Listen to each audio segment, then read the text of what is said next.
Good morning, CIS scholars. How are you all? I hope you all are safe at your home. I'm Nidhi Verma, CIS educator, and today I'm going to start the third chapter, that is torrid zone. Students, we have already studied in the last chapter that there are three heat zones or temperature zone. These are torrid zone, temperate zone, and frigid zone. Now in this chapter we are going to study about the uh, equatorial rainforest, the climate of the equatorial region, life of the people, protection of the equatorial rainforest, and the tropical deserts.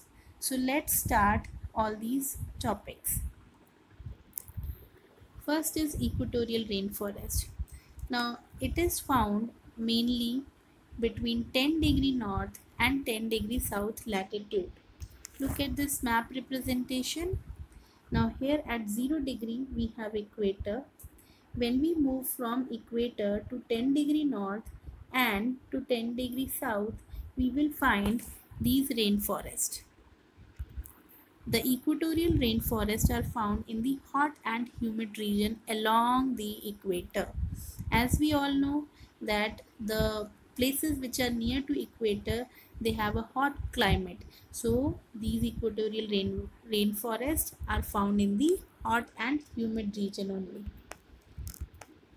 It is found in the equatorial region of Africa, South Asia, Amazon River, basin of South America, Indonesia, Malaysia, some part of Australia and India. Now in this picture, this map representation, you can see these places. It will all show the equatorial region.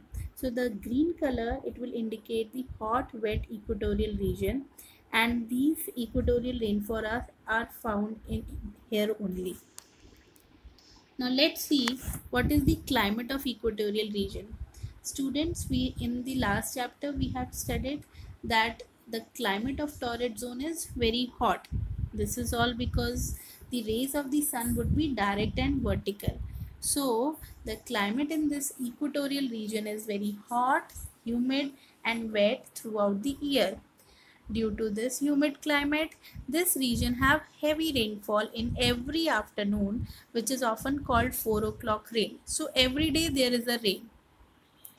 There is no winter season in this region, and there is dense growth of trees in this region. Why there is dense growth of trees? Because of the heavy rainfall. The day and night is more or less equal throughout the year because the rays of the sun shines vertically on the equator. So because the rays of the sun is vertical and direct, that's why the day and night is moreover equal throughout the year. Now let's study the life of the people, how people are spending their life. Look at this picture. This is a picture of a tribal woman of Amazon rainforest. So the equatorial rainforest gives shelter to many different tribes, and these tribes speak different languages. They are dependent on forest for their food, for their shelter and for medicine. And how they survive over there? They gather fruits, they gather berries, they hunt fish and the other small animals. This is how they will do and they will survive over there. Apart from this, they will do some kind of farming also. They also practice a primitive type of farming which is known as shifting cultivation. The farmers clear a patch of a forest by cutting down the trees and burning the plants, and then they will grow crops such as maize, rice and vegetable in this particular patch. Once this patch will lose their fertility, then again they will grow, then again they will make the other patch and grow the crops over there. This is how they will do the farming over there. Now this particular rainforest, they are rich in mineral also. Copper, iron and many other minerals are also found in the rainforest. So this is all about the life of the people, how people are spending their life in equatorial rainforest. Protection of the equatorial rainforest. So is it important to protect this? Yes, it is always important to protect the equatorial rainforest because it gives plenty of oxygen and removes carbon dioxide from the atmosphere. And do you know one amazing fact? What is this fact? That the Amazon rainforest is often called the lungs of the earth.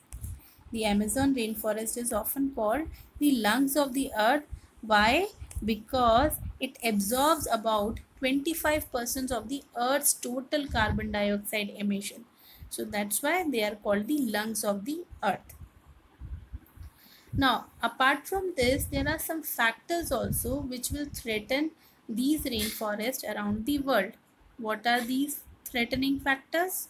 First is population growth. As the population increases, the increase of population demands of making more houses, which will lead to clear the forest area. So this is one of the threatening factor. Next would be forest land is also being cleared for agriculture and construction of railways, road and mining.